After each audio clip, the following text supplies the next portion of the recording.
Alaikum, marhaba bikoum. Microscope, nouvelle loi d'immigration en France. Encore une nouvelle loi, c'est la 25e dans les 25 dernières années. Nous allons essayer de parler de cette nouvelle loi avec nos invités et bien sûr les répercussions aussi sur les ressortissants algériens. Et que pensent l'Algérie, les Algériens de ces lois et de ce sujet justement d'immigration. Une de plus, donc non seulement après le précédent texte sur le sujet qui avait fracturé la majorité à l'Assemblée nationale, le gouvernement français a annoncé dimanche une nouvelle loi sur l'immigration en 2025. Il y aura besoin d'une nouvelle loi, notamment pour permettre la prolongation de la durée de détention dans des centres de rétention administratifs. Les étrangers clandestins jugés dangereux, a annoncé donc dimanche la porte-parole du gouvernement. Une des pistes envisagées est de faire passer la durée maximale de rétention de 90 à 210 jours, ce qui n'est possible pour le moment qu'en matière de cas de terrorisme. On ne s'interdit pas de réfléchir à d'autres dispositions, a-t-elle rajouté la porte-parole, jugeant qu'il ne devait y avoir aucun tabou en matière de protection des Français. Pour en parler, j'ai le plaisir d'accueillir dans cette émission Gamal Abina, analyste politique. Gamal Abina, bonsoir. Monsieur Abina, on ne vous entend pas. Hein. Je pense qu'il y a un petit problème. Vous ne m'entendez pas? Là c'est bien. Ok, très bien. Bonsoir, donc je disais. Bonsoir, bienvenue. Avec nous aussi Jamal Gessoum, analyste politique, chercheur en sciences sociales. Bonsoir, Jamal. Cher ami, le bonjour à tout le monde, à Gamal Abina qui est présent et qui est un ami, et nous allons pouvoir débattre de manière très élargie sur cette question qui soulève tant de tensions en France. Très bien, merci. Tant de tensions en France, justement. Pourquoi tant de tensions, Jamal Abina? Abina, il y a des milliers, des millions d'étrangers en France. Mais à chaque fois qu'on parle d'immigration, de loi d'immigration, c'est l'Algérie qui est visée. On parle que de l'Algérie. Pourquoi? Pourquoi cette obsession? Je reviens à chaque fois à cette question. Oui, c'est une bonne question. En vérité, il y a plusieurs éléments dont on doit prendre en considération. Premier élément, effectivement, il y a une obsession anti-algérienne qui est consécutive à la défaite de la France en Algérie, puisque quand la France perd l'Algérie, elle perd l'Afrique avec ça. Et la seconde question, c'est qu'il y a une montée puissante des mouvements d'extrême droite, Front National, Rassemblement National, c'est la même famille, la droite qui s'est durcie, voire qu'il y a une dérive de plus en plus extrémiste, une gauche qui commence à avoir des termes un peu inquiétants puisqu'ils relaient ce genre de propagande ridicule. Mais effectivement, quand vous dites qu'on parle de l'Algérie, la cible est algérienne, c'est évident, puisque les OQTF, on parle beaucoup d'Algérie, les accords de 60. Le fait qu'il y ait une rupture entre l'Algérie et la France par rapport aux questions mémorielles, comme on dit, donc simplement la reconnaissance des crimes de guerre, tout ça, ça crée des tensions extrêmement exacerbées. Et surtout, d'ailleurs, Gamal Abina, certains politiques d'ailleurs ici en France commentent cette nouvelle loi comme un gage, comme des gages à l'extrême droite. Ah mais c'est clairement ça. Là, faut pas se voiler la face. Ils ont besoin d'une stabilité politique pour ne pas y avoir, pour pas qu'il y ait une censure du gouvernement qui soit éjectée. Eh bien, ils ont besoin que l'extrême droite fasse profil bas, qu'elle accepte des lois qui sont proposées. Je rappelle que la dernière loi immigration, c'était la fin de l'année 2023, qu'elle a été largement retoquée. 35 articles ont été disqualifiés, donc les plus importants, par le Conseil constitutionnel qui rappelle que la Constitution garantit les droits égaux à tous les citoyens, quels qu'ils soient, et aussi qui préserve le droit des immigrés, puisque ça reste des êtres humains. Tout cela a été largement discuté dans les deux chambres, Assemblée nationale et Sénat, mais in fine, il y a une défaite devant la Constitution française qui reste quand même malgré tout attachée des principes fondamentaux de la République. Je rappelle celle de 89, c'est celle qui a fondé la citoyenneté. Et aujourd'hui, on est dans une surenchère haineuse et raciste. Il faut utiliser les termes. On vous parle d'immigrés, on ne vous parlera pas évidemment d'autre chose que du Nord-Africain. Alors là, ce qui a déclenché, ce qui a mis le feu aux poudres, c'est la question de l'OQTF marocain qui a agressé la jeune fille, effectivement, et qui est un criminel, vous n'avez pas de problème. Mais on veut passer d'un fait marginal et on généralise pour essentialiser. On dit tous les Maghrébins, donc les Algériens en général, sont des gens violents, il faut les dégager parce qu'ils sont un problème pour la société française. Justement, Jamal Gessoum, Olivier Faure sur son compte sur X ou Twitter, il dit que la loi immigration vient juste d'être votée. L'encre est à peine sèche et le nouveau gouvernement voudrait déjà en refaire un autre. Tout cela pour donner des gages à Marine Le Pen et au RN qui menacent de ne pas voter le budget. Oui, tout à fait. Alors, pour aller dans le prolongement de ce qu'a dit Gamal Abina, qui est tout à fait juste, tout d'abord, ces lois immigration qui se succèdent depuis des décennies n'ont eu aucun effet pratique sur l'immigration en France. Pour une simple raison, c'est que ces lois sont toutes faites dans des objectifs de politique intérieure. Ça a été dit et rappelé. Et par exemple, pourquoi parler de la loi immigration maintenant qui va être présentée en 2025? C'est pour que le Rassemblement national ne pose pas une motion de censure en ce qui concerne la loi du budget. Donc il y a un espèce de deal qui s'est fait. Mais depuis 2007, depuis Nicolas Sarkozy, les lois se succèdent, n'ont aucun effet. Et je répète simplement que quand des lois sont faites à usage de politique intérieure, mais pas de politique au sens noble du terme, sans prendre en compte l'aspect géopolitique et l'aspect international, puisque la question de l'immigration telle qu'elle se pose aujourd'hui en France répondrait à des prérogatives qui seraient l'arrivée de personnes sans papier. Or, si on fait une loi de politique intérieure sans prendre aucunement en compte l'aspect de géopolitique internationale et à l'international, allez dire à un Soudanais, allez dire à un Érythréen ou à un Éthiopien, allez dire à toutes ces personnes qui arrivent en France que une loi les interdit de rentrer et qu'ensuite ils auront un délai de rétention qui sera beaucoup plus important. Mais face à leur situation, et d'ailleurs je précise que Giorgia Meloni, la chef du gouvernement italien, avait d'ailleurs précisé à un moment donné que l'ensemble des Africains qui venaient en France devraient plutôt s'adresser à Emmanuel Macron, puisque c'est la France qui pille leurs ressources. Donc, loi de politique intérieure.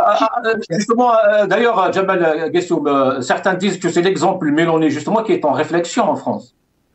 Vous savez, la réflexion, elle se limite aux frontières des pays qui les votent, que ce soit en Italie ou en France. Elles ne vont pas plus loin. Si la France, particulièrement la France, prenait des mesures pour arrêter de piller les pays à partir desquels les migrants arrivent, ils auraient moins de chances. Mais c'est un calcul, je dirais, commercial entre on prendra beaucoup plus de l'or au Mali, ce qui était le cas, et dans d'autres pays, que l'immigration va nous coûter. Mais compte tenu du fait qu'en matière de politique intérieure, le Rassemblement national, Jordan Bardella, que je connais d'ailleurs à titre personnel, et je l'avais d'ailleurs reçu, j'avais été le premier média à recevoir Jordan Bardella, quand il avait 19 ans, il m'inquiétait déjà à cette époque, parce que je le trouvais beaucoup trop intelligent pour rentrer dans ce type de politique. Mais en tout cas, la France souhaite, en tout cas, se rapprocher, et Gamal l'a assez bien dit, lorsqu'il a dit précisément que des partis de gauche commencent à tenir le même discours, on court après le lièvre qui, lui, court beaucoup plus vite, mais en matière de pratique de politique franco-française, cela n'amènera absolument à rien. Je terminerai mon intervention. Justement, avant de terminer, Jamal Gessoum, justement, une 25e loi en 25 ans, on a-t-on vraiment besoin? Est-ce qu'il y a vraiment une nécessité de loi puisque la dernière loi n'est pas encore, il n'est pas applicable, il n'est pas encore appliqué? Non. Est-ce que c'est le problème? Est-ce que c'est un problème de loi? Non, ça n'est pas un problème de loi. Et comme l'a dit Gamal aussi, je reprends ses propos parce que j'y souscris totalement, c'est que il y a effectivement une constitution en France. Gamal est né en France comme moi, donc nous connaissons très bien la politique française. Il y a une barrière qui est la constitution. 35 avait été retoquée lors de la dernière loi. Donc une loi supplémentaire n'apportera strictement rien. Les gens fêtent leur anniversaire chaque année. Eh bien, la France fête son anniversaire de la loi immigration chaque année, donc on peut leur dire bon anniversaire, mais cela ne changera rien en pratique. Et je terminerai mon intervention, puisque je suis aussi entendu de l'autre côté de la frontière en Algérie, en disant au président Tebboune, bien évidemment, que Bruno Retailleau va se presser d'aller à Alger à un moment ou à un autre dans les semaines ou les quelques mois à venir. Et je dirais simplement au président Tebboune, rehaussez la fonction présidentielle. Macron ne reçoit pas un ministre algérien lorsqu'il est en France, ne recevez pas le ministre de l'Intérieur. Il faudra le recevoir pour une question politique et une question de diplomatie, mais que le président Tebboune ne le reçoive pas et qu'il se contente de recevoir son homologue et pas plus que son homologue. Gamal Abina, l'accord secret entre le RN donc et le gouvernement, il faut voter le budget contre une loi d'immigration, sauf que cette loi et ces nouvelles dispositions, Gamal Abina, ont été rejetées par le Conseil constitutionnel il n'y a même pas 6 mois. Tout à fait. La question qui se pose, c'est quoi? C'est parce qu'on parle beaucoup de problèmes. Ils font des lois en fonction, et c'est grave, un législateur n'a pas le droit de faire ça. Ils font des lois en fonction d'une émotion, d'un fait divers. Un fait divers horrible, il n'y a pas de problème. Sauf que des morts en France, il y en a 3 par jour. C'est des homicides. Je parle bien d'homicides volontaires. Il y a 3 morts par jour. Et on va prendre un cas sur 1000, c'est à peu près 1000 morts par an, pour grossir la chose et dire attention, ces immigrés sont dangereux. Donc on essentialise, on fait des lois de façon très opportune parce qu'effectivement, vous avez raison, il y a le budget qui doit être voté et si le Front National s'abstient, le budget passe. Budget qui est une obsession de M. Macron parce qu'il considère que ces réformes sont nécessaires pour rétablir les grands comptes de l'État. Donc la macroéconomie sera sauvée sur le dos des immigrés ou de ceux qui sont perçus comme tels. Le problème, c'est que toutes ces lois... C'est une manière aussi de dire qu'on agit, qu'on est là, qu'on travaille, qu'il y a un gouvernement qui ramène des solutions, des alternatives. Oui. Vous savez, c'est du verbiage, c'était dit par Jamel et je remercie. En Italie, 500 000, je crois, immigrés ont été régularisés parce que nécessité de l'emploi, parce que l'Italie a une économie dynamique et ils en ont besoin.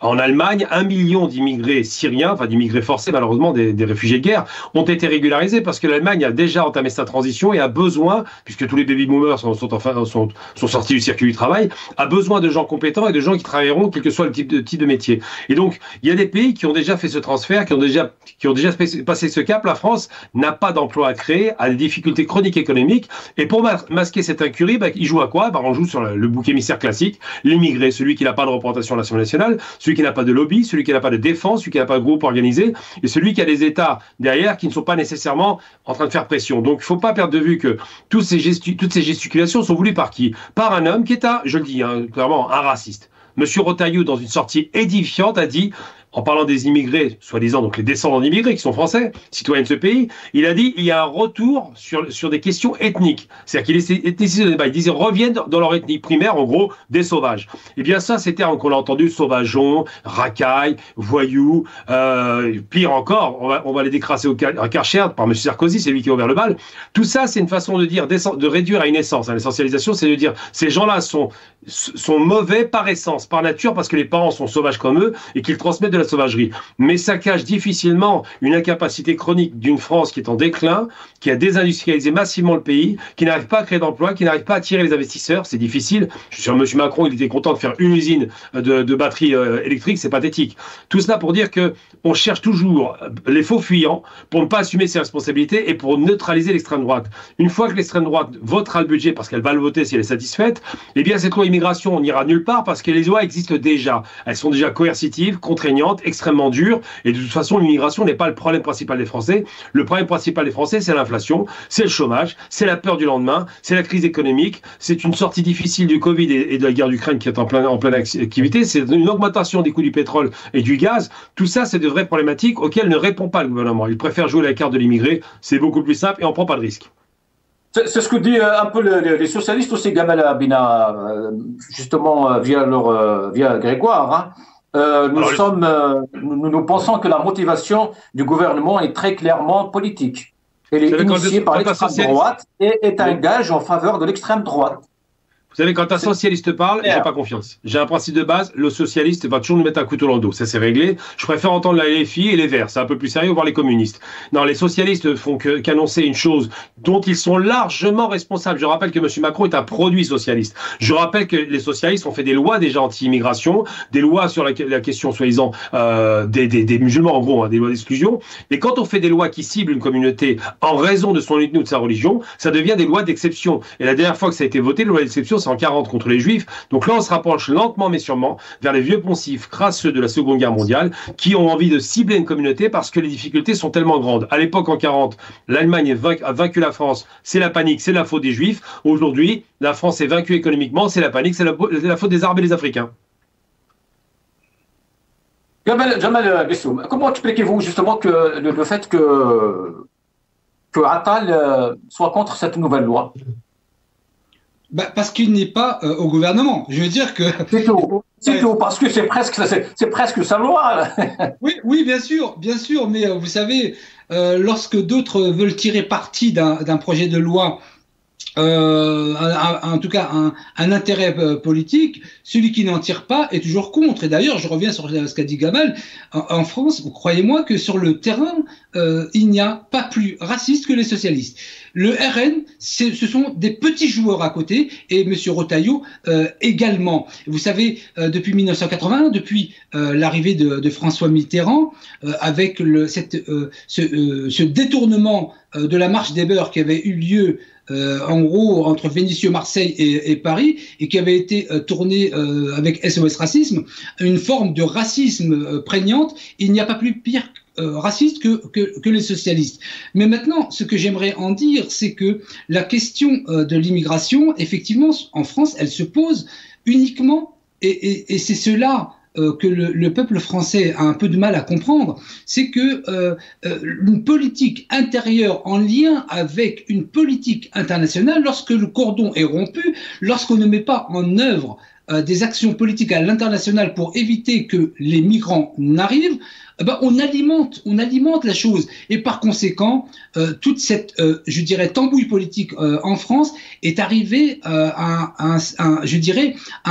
un niveau de rabaissement qui est absolument incroyable. Vous savez, il y a quelques jours de cela, à peu près une semaine, j'ai déjeuné avec le rédacteur en chef, un rédacteur en chef très connu, d'un journal de droite extrême, que je ne vais pas citer, qui est également connu. Et puis, lorsque vous avez évoqué, Gamal avait évoqué la question du Marocain au QTF qui avait violé une gamine. Et lorsque je lui ai présenté ce cas, moi, ça m'intéressait d'avoir son avis. Je lui ai dit, mais attends, cette situation, Émile Fourniret, le fameux serial killer, avait fait la même chose. Et vous savez ce qu'il m'a répondu?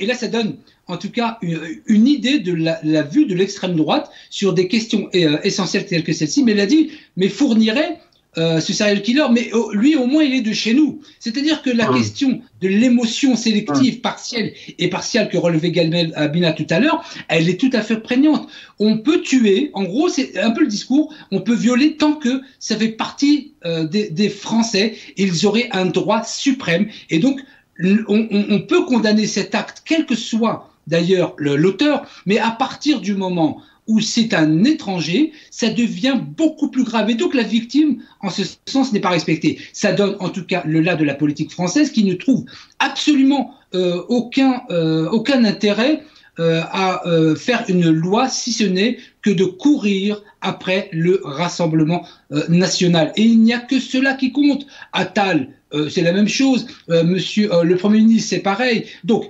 l'important, la première étape de ce gouvernement, c'est de faire voter la loi de finances. Que va-t-il se passer après ?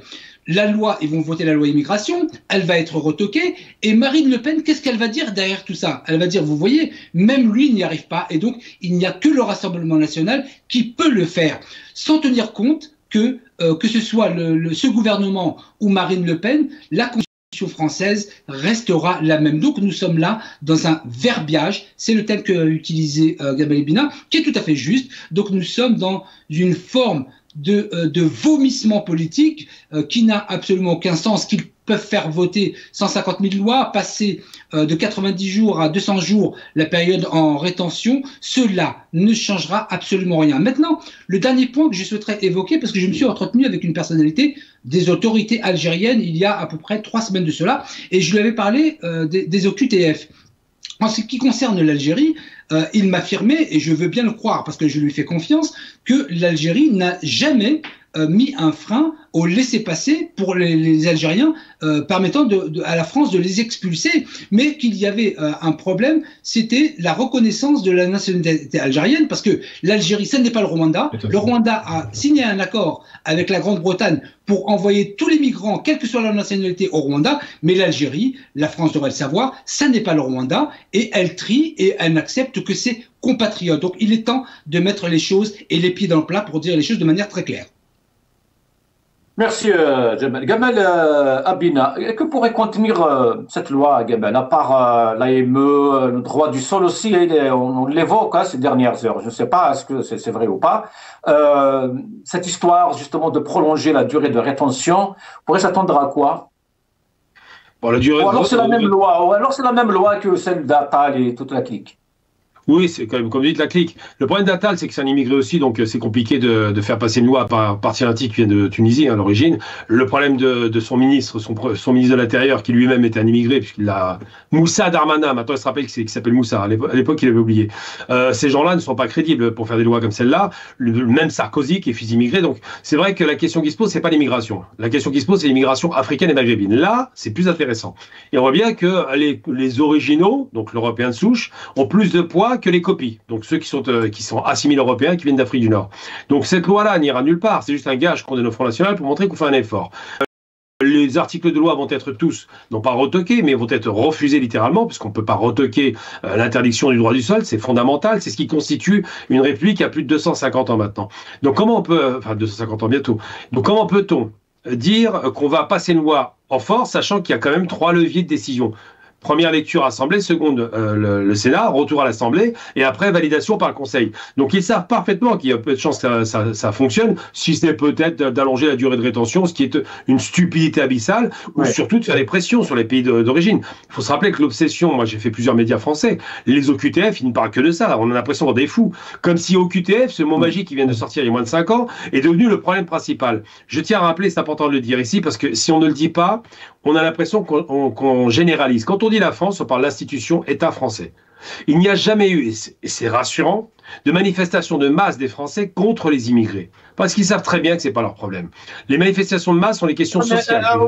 En même temps, Gamal Abina, pourquoi ce problème justement d'OQTF est posé, ou du moins est cité et précisé tout le temps? Moi, je suis même sur des plateaux, quand il s'agit de l'Algérie, du Maroc aussi, de la Tunisie parfois, mais pas d'autres pays. Je rappelle, juste, j'ai des statistiques devant moi. En 2023, 47,7% des immigrés vivant en France sont nés en Afrique. 32,3% sont nés en Europe. Les pays de naissance les plus fréquents des immigrés sont l'Algérie, 12,2%, le Maroc, 11,7%, le Portugal, 7,9%, la Tunisie, 4,8%, l'Italie, 3,9%, la Turquie, 3,3% et l'Espagne, 3,2%. Mais l'obsession est très claire, où il est fixé. Oui, parce qu'il y a les anciens revanchards de l'Algérie française qui détestent les Algériens depuis toujours. Il y a une relation entre les États algériens et français qui a toujours été mauvaise. Quand on parle, moi ça me fait rigoler, quand il y en a qui parlent de haine-passion, il n'y a pas de haine-passion, il n'y a pas amour des amours, il y a détestation, refus de reconnaître les crimes et impossibilité d'avancer sur les questions de reconnaissance des crimes. On ne parle même pas de mémoriel. Le terme me gêne parce que la mémoire, elle existe. Mais on ne veut pas reconnaître les crimes. On tourne autour du pot, on fait semblant d'avoir oublié qu'on était un immense criminel presque génocidaire, même si c'est pas tout à fait le cas au niveau du droit. Donc non, la question qui se pose réellement, c'est quoi? C'est d'abord des peurs obsessionnelles sur la question de l'immigration pour masquer l'incapacité de relancer l'économie, parce que c'est ça la question qui se pose. En Italie, l'économie fonctionne bien, ils ont fait ce qu'il fallait. Meloni, qui se revendiquait du Mussolini, pas forcément raciste d'ailleurs, il faut rappeler que le fascisme italien au départ n'est pas raciste. Eh bien, Meloni n'hésite pas à aller en Algérie pour avoir du gaz. Elle est réaliste, elle est pragmatique. Monsieur Macron, lui, il n'hésite pas à faire n'importe quoi et se brouiller avec l'Algérie à 2 pas d'une visite essentielle. Donc on a vraiment des relations qui sont délétères depuis toujours. Monsieur Macron a malheureusement une aile droite très puissante qui le pousse à être radical et malheureusement il nomme un ministre de l'Intérieur qui est encore plus caricatural que Bruno Maigret. On a l'impression, vous voyez, de voir un petit Roquet face à un berger allemand et le petit Roquet ne se rend pas compte de sa taille face à l'Algérie. Il n'a aucun poids. Il peut faire pression du matin au soir. C'est l'histoire de QTF, c'est un peu les SDF de la société aujourd'hui. N'ont aucun poids. Ce qui se passe, c'est que, et il y a un livre très bien fait que j'ai lu, qui est écrit par une amie, la rédactrice chef du Courrier de l'Atlas, Nadia Troubis-Safsaf, a parlé de ces questions de QTF des jeunes enfants qui sont considérés comme mineurs, les mineurs donc qui sont malheureusement un peu partout dans les villes de France. Eh bien ces mineurs sont difficilement identifiables parce que quand ils arrivent en France, ils n'ont pas de papier ou ils les déchirent, ils les brûlent. Donc pour savoir de quel pays ils viennent, on ne peut pas. Donc la problématique, c'est quoi? C'est pas que les pays d'origine refusent de récupérer, puisque le Maroc travaille beaucoup à la récupération de ces jeunes. C'est que on ne peut pas savoir, on ne peut pas les identifier. Ils vous disent n'importe quelle origine pour éviter cela. Et comment vous allez faire une différence entre un jeune maghrébin et un jeune syrien qui a subi la guerre à cause de la France, je le rappelle quand même, ou un jeune irakien qui a subi la guerre à cause cause de la France, il faut le rappeler tout de même, ou un jeune Somalien qui a lui aussi subi la guerre à cause de la France. Comment vous voulez faire distinction entre ces peuples-là et les peuples nord-africains? Vous ne pouvez pas. Donc ils se réclament souvent de la Syrie en tant que réfugiés de guerre. Ils parlent arabe comme les Syriens, ils sont musulmans comme les Syriens, ça passe. Mais l'obsession de M. Retailleau, qui est, je le dis, je le répète, hein, c'est un racialiste. Clairement. Raciste sans doute, mais racialiste, c'est sûr. Il vous dit quoi? Il vous dit que ces gens-là sont mauvais parce qu'ils retournent, il y a une rétrogradation à leur origine. Vous vous rendez compte de la gravité du propos? Ça, c'est un propos qui est assimilable à du nazisme. Ben, c'est ce type-là, maintenant, qui propose des lois ridicules, qui n'iront nulle part, mais qui vont amuser la galerie pendant 2 mois. Merci, Gamal Abida. Justement, le débat est posé en France. Il y a comme d'habitude, des plateaux, des télévisions, les radios, etc. Nous allons écouter cet extrait. Mais avant de parler budget, depuis dimanche, un seul mot est sur toutes les lèvres, Françoise, immigration. Oui, c'est même un retour fracassant, oui. Jean-Jacques. Bruno Retailleau veut une nouvelle loi, il l'a dit dimanche, et pam, Jordan Bardella lui répond hier, référendum sur l'immigration. Alors ça place tout de suite le cadre, hein. Ça ressemble un peu... Michel Barnier en avait parlé de référendum sur l'immigration. C'était pendant la primaire, personne n'avait compris comment Barnier, le Savoyard, d'un seul coup, repartait à la droite de la droite. D'ailleurs, il avait fait 3 points, hein, je pense, ou quelque chose comme ça. Alors, d'abord, ça ressemble à une diversion et à un sucre. Hein. La diversion, elle est fracassante. Voilà un ministre, Bruno Retailleau, qui représente en gros 5% des Français et qui nous resserre l'immigration comme on resserre le même plat, vous voyez, mais en changeant la salade. Hein. Pourquoi je dis ça? Parce que c'est lui qui a été la plume de la dernière loi. Cette dernière loi, dont 35 articles sur 89 ont été censurés, dont les plus importants, notamment sur le regroupement familial. Cette fois, il nous dit, on va faire les choses en mieux. Je vais mieux rédiger tout ce qui peut l'être et je gouvernerai également par décret. Je ne veux pas être bêtement ironique, mais je vous rappelle tout de même que nous en sommes à 25 lois sur l'immigration en 25 ans et je crois même que vous avez un chiffre encore plus parlant. Oui, 29 lois depuis 1980. Voilà, vous voyez un petit peu l'efficacité de nos lois, avec le résultat qu'on voit. Hein, c'est un résultat tout à fait majeur. La 30e en janvier. La 30e en janvier. Ce sujet qui semblerait mettre d'accord d'ailleurs tous les Français, si j'en crois les éléments de langage, utilisé, c'est aussi un sucre pour faire plaisir à Marine Le Pen qui renacle, on l'a entendu, sur ce maudit budget et menace même en faisant les gros yeux de censure. Alors reparler d'immigration, c'est aussi donc attendrir le RN, lui faire miroiter une loi dans un an, ce qui est particulièrement audacieux et gonflé parce que dommage, hein, chez nous, il n'y a pas ce genre de débat sur des questions aussi importantes, même pas d'ailleurs sur le projet de loi de finances. Jamal Gissoum, les Français sont tous conscients, ils voient, et voilà, c'est un exemple. Et maintenant, on va écouter Retailleau. Retailleau, qu'est-ce qu'il dit justement sur l'immigration? La grande majorité de Français souhaitent qu'on ait plus de sécurité et moins d'immigration. Comme des millions de Français, je pense que l'immigration n'est pas une chance. Ni pour des immigrés qu'on n'est pas capable d'accueillir, c'est une fausse générosité d'accueillir, qu'on n'est pas capable de fournir des logements décents, etc. Comme c'est une fausse générosité aussi d'accueillir des individus qui parfois peuvent être dangereux. Donc les choses sont très très claires. Une déclaration fracassante. Hein. L'immigration n'est pas une chance, c'est nouveau ça. Hein. C'est un peu aller à contresens de ce qui est dit depuis des décennies, d'ailleurs, partout dans le monde. Donc là, on est vraiment dans ce que disait la personne qui était chez Sud Radio, dans des éléments de langage, quand il dit je pense comme des millions, parce que il représente tellement le peuple français qu'il parle au nom de millions qui en finalité ne le connaissent même pas. Donc nous sommes vraiment là dans des éléments de langage effectivement qui laisseraient à penser que la majorité du peuple français le penserait. Mais il y a une chose que j'aimerais dire et qui fait à chaque fois débat en France, entre la France et l'Algérie, c'est que vous savez, les reports successifs de l'arrivée de M. Tebboune en France a été dû aussi à ce type d'action au sein de la France. Je rappellerai d'ailleurs qu'en 2005, lorsque le traité d'amitié algéro-français devait être signé entre Jacques Chirac et Bouteflika, Allah yarhamou, à peine une semaine avant, des politiques de droite avaient fait voter une loi mettant en avant les mérites de la colonisation, à peine une semaine avant le traité d'amitié qui devait être signé. Et donc, il n'avait pas été signé. Et nous sommes là aussi. C'est pour ça que je voudrais mettre en exergue et en évidence l'ensemble des actions qui sont mises en place par des politiques français, en général faisant partie de la majorité, toute relative aujourd'hui, c'est à chaque fois de mettre en place quelque chose qui fasse qu'il soit face à face avec l'Algérie. Ça a été le cas avec le président Macron, qui, soi-disant, à l'Élysée, avait fait une déclaration en off et qui ne devait pas sortir, comme s'il n'y avait pas de journalistes, et qui avait déclaré que les autorités algériennes jouaient et faisaient un peu commerce de la mémoire, et notamment, il parlait directement de l'armée.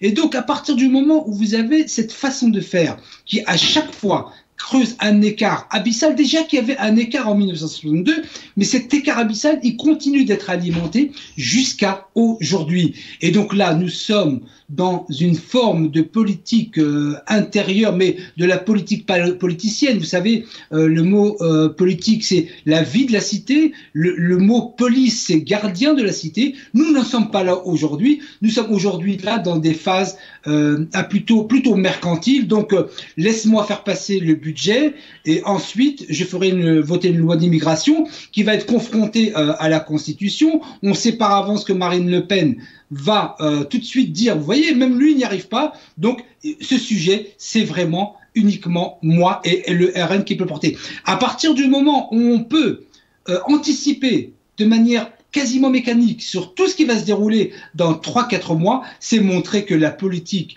en tout cas française, le général de Gaulle jusqu'à Georges Pompidou et même Valéry Giscard d'Estaing, c'était de la réelle politique internationale, c'était un regard assez pragmatique sur les choses, mais aujourd'hui, nous sommes là depuis, en gros, François Hollande, depuis Flamby, on l'appelle Flamby, depuis Flamby jusqu'à aujourd'hui. Nous sommes là un peu comme si on allait dans une boîte de nuit, une discothèque, et on met la musique que l'on veut, mais ça ne changera absolument rien sur le fond. Merci. Gamal Abina, c'est facile d'accuser la France, toujours d'accuser les pays d'accueil, mais qu'en est-il des pays d'origine, de l'Algérie par exemple, sur ces questions? Comment ces jeunes sont considérés? Est-ce qu'ils sont considérés là-bas, puisqu'ici, ils sont dans des centres de rétention? Et hier, d'ailleurs, il y a eu une famille de 3 personnes qui a échoué, malheureusement, Allah yarhamhum, de Annaba, je pense, de Tarf. Et beaucoup de jeunes, justement, qui souffrent, beaucoup de jeunes qui veulent partir, quitter l'Algérie. C'est des villages tout entiers qui se vident, mais un silence radio en Algérie aujourd'hui. La problématique de l'Algérie, c'est un pays en voie de développement, donc il y a effectivement des problématiques profondes sur le plan du développement industriel, économique, de fixation des populations, de loisirs tout simplement. On peut parler de choses très légères. Donc l'Algérie est un pays qui effectivement part de très bas. Il faut pas oublier quand même qu'à la fin de la Révolution, il y a 15% de gens qui savent à peine lire et écrire, et surtout des millions de morts. Donc on ne peut pas mettre en parallèle un pays qui a presque, on dirait 800 ans d'histoire, dont 250 de république, avec tout ce qu'on connaît de cette histoire, qui a bénéficié à plein du pillage de l'Afrique, avec un pays en voie de développement. Par contre, la responsabilité engagée, c'est pas le fait que l'Algérie soit obligée d'endiguer. Sauf que Gamal Abina, excusez-moi, sauf que Gamal Abina, aujourd'hui, on voit, pas tous les Français, en tout cas, pas tous les politiques français, mais certains le disent clairement, récupérez vos enfants. Je pense que vous l'avez écouté vous-même, oui, bien sûr, à plusieurs reprises. Et nous avons un président en Algérie, bon, les Algériens, on parle de l'Algérie, parce que le Maroc, c'est pareil, la Tunisie, etc., et les pays africains. Et nous avons Abdelmajid Tebboune qui disait, il n'y a même pas une semaine, que moi, je gère, j'ai le NIF, j'ai le Nahwa, j'ai la fierté, etc. Mais c'est contradictoire. Je ne sais pas si c'est contradictoire, il y a une réalité. Quand ils disent, par exemple, on ne veut pas de migrants, on va jusqu'au bout de la logique, et qui rendent à l'Algérie les médecins. Il y en a 15 000 en France. Quand ils disent on ne veut pas d'immigrés, qui rendent tous les hommes d'affaires algériens qui sont installés en France, qui rendent les richesses de l'Algérie qui ont été spoliées, qui rendent les biens mal acquis. On peut y aller. Là, par contre, l'argent, ça ne les dérange pas, les cadres, ça ne les dérange pas. Tout ce qui structure la France, tout ce qui est organisationnel, tout ce qui est métier de l'électronique, par exemple, on est excellents, les Algériens dans l'électronique, dans l'informatique, dans le software. Ils vont bientôt extrader Bouchouane. Oh bah, ils vont même pas. C'est une blague. En plus, on parle de compétences, on parle pas de pauvres voleurs. Mais ce que je veux dire, c'est qu'en réalité, il y a une réalité qui doit être dite. La problématique entre la France et l'Algérie, c'est d'abord cette violente fracture entre les deux pays. On sait que les Français ont gardé cette rancœur qui est tenace, qui a une fourberie de la part des politiques. Faut parler des fourbes. Ils aiment bien dire que les Arabes sont fourbes, mais eux, c'est pas les derniers des fourbes. Scapin a été dit, était un fourbe français, comme le disait Molière. Eh bien, on sait très bien qu'il y a une haine qui est restée tenace parce qu'il y a eu 1 million de rapatriés, parce qu'il y a eu des 30 000 familles qui ont été endeuillées, parce qu'effectivement, c'est la perte de prestige d'un empire où la France se croyait la plus grande au monde. Ça, c'est resté. Par contre, en Algérie, c'est le contraire. 62, fin de la guerre, fin de la barbarie. Donc là, c'est pas qu'on pardonne, on ne pardonne pas, mais ça commence à s'éloigner dans le temps. On voit la France comme une sorte d'Eldorado quelquefois. On se dit, bon, c'est bon, la violence coloniale est passée, France, c'est pas le colonialisme. Donc il y a une façon un petit peu d'édulcorer la réalité sans se rendre compte, et c'est quand les Algériens... Mais concrètement, Gamal Abinal, je comprends ce que vous dites, Gamal Abinal, mais s'il vous plaît, concrètement, comment vous jugez aujourd'hui, qualifier la position de l'Algérie par rapport à ce sujet? Je pense que quand un Rotaillot... Les actes, je veux dire. J'entends bien, mais je pense que l'Algérie doit garder ses enfants. Ça, c'est la première des choses. Il faut tout faire pour les fixer, leur donner du travail, une dignité, l'augmentation des salaires, la possibilité que l'Algérie puisse donner un avenir à sa jeunesse. Ça, c'est pas négociable. Mais tous les pays doivent aspirer à ça. Par contre, quand j'entends un Rotaillot qui est complètement, pour moi, c'est un demeuré, je le prends pas au sérieux, nous dire l'immigration, pas une chance pour la France, il recycle Le Pen. C'est pas malin. Ensuite, au nom de quoi cet homme, dont on ne sait même pas ce qu'il est réellement, vient de s'autoriser à dire qu'il y a des gens qui sont une chance et une malchance. Mais qui est une malchance pour l'autre? C'est bien la France coloniale qui est venue piller l'Afrique, ça le dérangeait pas à ce moment-là. Évidemment, il n'était pas né. Ça le dérange pas de voir qu'il y a la France-Afrique qui pille les pays africains noirs. Ça le dérange pas de voir que sa propre France a détruit la Libye. Bizarrement, ça le dérange pas de voir des immigrés libyens qui partent en Italie ou qui vont en Tunisie. Ça, c'est pas un problème. Par contre, il va critiquer l'Algérie parce que il y a une fixation anti-algérienne. Et moi, je pense que le gouvernement algérien doit effectivement être ferme sur ses positions. Ça va les coups de vis, et Jamel l'a très bien dit. Et je le salue d'ailleurs pour le passage, j'ai oublié de le saluer. Ça va les coups de vis de dire, ah, on vous tend la main et on vous met un coup de couteau dans le dos. Le coup de 2005, il y a un traité d'amitié, immédiatement, il parle des bienfaits de la barbarie coloniale. Non, il n'y a pas de bienfaits dans le vol, le viol, le pillage d'un pays. Ils ont détruit l'Algérie, et je tiens à le rappeler, c'est important, quand les Français partent d'Algérie, il y a 2000 universitaires sur 9 millions d'habitants. 2000 personnes qui ont un peu de compétences, il y a 15% de gens qui savent à peine lire et écrire, 85% de personnes qui savent pas lire et écrire. Quand la France rentre en Algérie, on a 80% d'alphabétisation. C'est ça la réalité coloniale. La barbarie, le meurtre, le viol, le massacre de masse, et surtout, le vol. Merci Gamal Abina. Restez avec nous. Jamal Guessou, écoutons un peu Abdelmajid Tebboune. ونعطيكم عهد الشهداء وعهد نوفمبر وعهد المجاهدين. راه اللي تعدى على الجزائر هناك استلمت الامور اللي تعدى على الجزائر ولا تعدى على جزائري في الخارج تكون قضيه اخطر من ما يتوقعوا. ما كانش السكات. الكرامه تاع الجزائر ما تهانش. الشهداء ما ماتوش باش نتهانوا وباش البلاد تتهان. Jamal Guessou, Tebboune qui dit clairement, je suis là pour justement rassurer les Algériens et surtout qui sont à l'étranger, leur dignité, etc. Personne ne les touche, puisque tant que je suis là. Écoutons maintenant ces jeunes. 1968 فزاعة يخوفونا بها.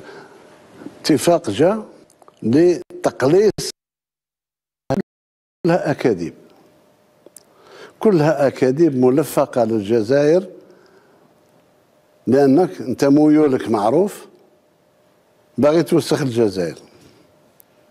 تكره الفرنساويين في الجزائر. هذا ما كان. لكن يجوا من الجزائر عارفة تعيش نفسها بنفسها. ماهيش محتاجة لا محبة ولا ماذا بينا حنايا نعيشوا في سلم سلام وأمان مع ولكن مش على حساب كرامتنا ومش على حساب تاريخنا ومش على حساب هذه أبدا قطعا. سي تو. سي دي كونتر فيريتي وعارفينها بلي سي دي كونتر فيريتي. من الأمور الجدية تبغي ندخل أنا وياك في الجد. أروح نظف الأماكن اللي درت فيها التجارب النووية اللي ما زالوا الناس يموتوا ما زالوا متأثرين. أنت وليت قوة نووية وحنا Bon, c'est pas la bonne vidéo, Jabel, mais on connaît tous la situation des jeunes des Haragas en France.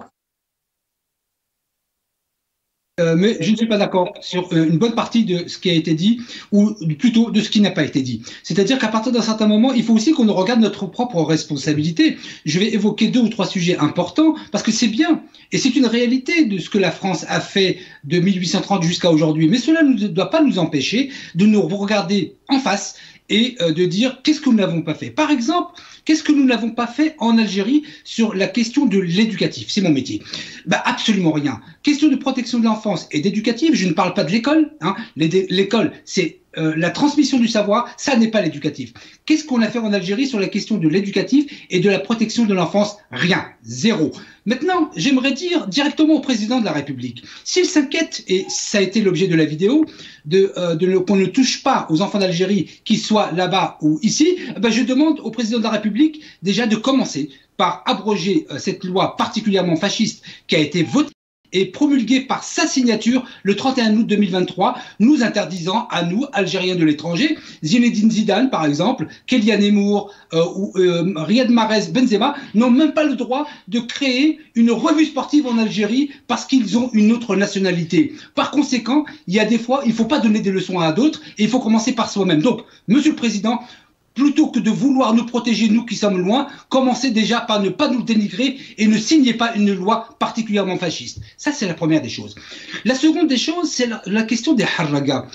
Je m'étonne quand même que depuis des années que je suis la politique algérienne, jamais, pas une seule fois, en Conseil des ministres, n'a été évoquée cette question. Comment cela se fait-il? C'est comme si ce n'était pas un sujet. Il y a des centaines de nos enfants qui meurent dans la mer et qui vont partout, et l'État algérien, la seule chose qui a été dite en 62 ans, c'est énorme, c'est que le président de la République avait dit il faut donner des passeports à ceux qui n'ont pas de papier en France ou ailleurs.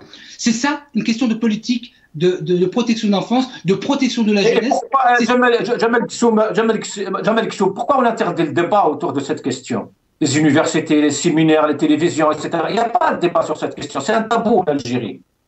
Alors, sur la question des universités, etc., bon, je ne sais pas si c'est vraiment un tabou. Moi, ce que j'exprime là, c'est... c'est interdit. Non, alors même pas, parce que déjà pour aborder un sujet, il faudrait être déjà du niveau. Bon, c'est déjà un problème. Donc la question de l'université, des universités, de nos, j'ai mon propre cousin, Habab El Gassem, qui est une lumière en termes d'ingéniosité aux États-Unis. Il a été formé dans une université algérienne, mais il est à l'étranger. Et il y en a des centaines comme ça, comme les médecins. Ils sont incapables. En Algérie, il faut dire les choses. Et je ne le dis pas avec insulte, avec dédain ou mépris. Mais à partir d'un certain moment, il faut dire les choses si on veut que ça avance. Ils forment des ingénieurs, ils forment des gens extraordinaires qui font leurs preuves à l'étranger, mais ils sont incapables de les retenir en Algérie. Ils investissent des milliards de dollars sur la transmission du savoir, je ne parle pas de l'éducatif, des milliards de dollars sans pouvoir les retenir en faisant le bonheur de la France et dans beaucoup de pays. Ils sont incapables de faire ça. 2, ils n'abordent jamais la question des harragas, qui est une question sociale prégnante en Algérie.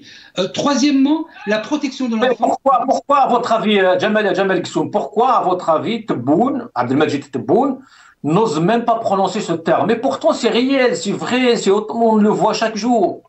Alors, je vais vous dire pourquoi. Parce que le président Tebboune, et je le dis, je l'ai toujours dit, et je le redis aujourd'hui, c'est quelqu'un de très très bien en tant que personne humaine. Et il ne ment pas dans ce qu'il dit. Il croit fermement en ce qu'il dit. Mais il pourra le dire avec sérieux le jour où le président Tebboune n'aura pas des conseillers qui lui cachent absolument tout. Ils ne lui disent rien de ce qui est vrai. Et d'ailleurs, quand le président Tebboune veut recevoir une personnalité pour l'éclairer sur ce qui se passe sur le terrain, vous savez ce qu'ils font à la présidence algérienne? Ils lui font passer un test médical et ils disent au président, il ne peut pas parce qu'il a le corona. Et pendant 20 ans, il aura le corona. Et donc, le président de la République est pris en otage autour de conseillers. J'exclus Boualem, que j'ai assez massacré il y a un certain temps, car je me suis rendu compte qu'il n'était pas si mauvais que ça. Mais les conseillers, quand vous avez des gens, des conseillers qui lui cachent absolument tout, avec la phrase « tout va bien dans le meilleur des mondes », le président de la République ne va pas aborder un sujet s'il pense que tout va bien. Et donc, je distingue bien la personne du président de la République qui est de bonne foi, je le dis jusqu'à aujourd'hui. Mais l'Algérie a besoin d'un président de la République qui tape du poing sur la table et qui sait d'où ramener ses informations et qui sait surtout s'entourer. Et tout chef, même chef d'entreprise, doit savoir s'entourer. Le problème du président de la République, c'est qu'il ne s'entoure que de tocards qui ne disent absolument pas ce qui se passe. Merci Jamal Gessoum. Gamal Labina, dernière question, on arrive à la fin de cette émission. Ce qu'il faut faire, Jamal, pourquoi ces jeunes Algériens fuient le pays? Pourquoi ces villages se vident chaque jour? Et il n'y a aucune réaction de la part du gouvernement. Moi, bon, je vais dire une chose. C'est vrai qu'il y en a qui partent, mais il y en a aussi qui reviennent. J'étais en Algérie récemment. J'ai vu des retours de gens de la diaspora qui investissent. La problématique, c'est l'acte de l'investissement qui est difficile. C'est la question du secteur bancaire qui pose problème parce qu'effectivement, comme il y a un change différent entre le jardin et la banque, ben, ça pose problème. La question qui se pose, c'est de prendre en considération les aspirations de certains Algériens qui ont des idées qu'il faut encourager et ne pas les décourager. Puis surtout, de plus tomber dans le piège des libertés aussi, Gamal Labina. Il ne faut pas l'oublier, la question des libertés. Aujourd'hui, les jeunes ne se sentent pas libres, c'est tout simplement en Algérie. Vous savez, moi, j'ai un principe simple, c'est que je me dis... Bon, pour un statut Facebook, ils se retrouvent en prison. Les gens veulent fuir cette situation. Ça, c'est une question politique, j'entends bien, mais moi, j'ai un principe simple. Vous avez ça en France aussi. Encore, j'ai un copain qui vient d'être poursuivi pour les questions palestiniennes. Donc, c'est vrai que des resserrements politiques, ça existe. Par contre, moi, ce qui me pose problème, c'est cette question-là que la question des libertés économiques. À savoir, je considère qu'une personne qui a de la dignité, c'est une personne qui a déjà accès au travail, possibilité de pouvoir s'élever socialement, avoir un salaire qui soit digne, qui soit avec lequel on puisse vivre normalement. Et ça, c'est des questions qui sont économiques essentielles. Je pense que quand l'Algérie va revoir ses standards en termes de rémunération, va revoir ses standards en termes de bancarisation et surtout le change monétaire qui pose problème, quand on aura réglé ces problèmes-là, je pense qu'on pourra évoluer dans la bonne direction. Il y a des pays qui sont partis de beaucoup plus bas que ça et qui ont su évoluer. Alors, ça a été dur au départ, c'était très difficile, voire dictatorial, mais aujourd'hui, c'est des standards de liberté qu'on connaît tous. Je parle de l'Italie, je parle de l'Espagne, on peut y aller, l'Allemagne. Donc, il faut vraiment faire attention à ce genre de choses. La question, effectivement, des jeunes en déshérence, il y en a partout dans le monde. Vous en avez en France, les SDF, hein. Évidemment, ils vont pas harag, ils vont pas partir ailleurs, puisqu'ils sont coincés en France. Mais cette question de la paupérisation, ou alors de l'oisiveté, ou du manque d'opportunités de travail, c'est une question d'un pays en voie de développement que tous les pays africains connaissent. Alors nous aimerions, nous, en tant qu'Algériens, que l'Algérie ne connaisse pas. Mais c'est des moments, malheureusement, qui vont durer un certain temps. J'espère que les investisseurs mettront le paquet. J'espère que les rémunérations seront à la hauteur et que les gens seront fixés sur place et n'auront pas envie de partir, comme c'était le cas en Libye, ou actuellement aux Émirats ou au Qatar. Merci Gamal Labina. Jamal Gessoum, un dernier mot. Alors, juste un dernier mot pour dire que, évidemment qu'il faut voir ce qui se passe à l'étranger, critiquer quand il le faut, mais il faut aussi que nous soyons en capacité de nous regarder en face et de dire quelles sont nos déficiences en Algérie. Il ne faut pas se faire passer tout le temps pour des victimes, hein. Nous sommes parfois victimes, mais nous sommes aussi parfois auteurs, hein. Et que la question de la responsabilité politique nous importe. Regardons-nous en face et faisons ce qu'il faut en Algérie pour éviter toutes ces conséquences. Merci Jamal Gessoum, merci Gamal Labina, merci à vous toutes et à tous. On arrive à la fin de cette émission. Salam alaikum.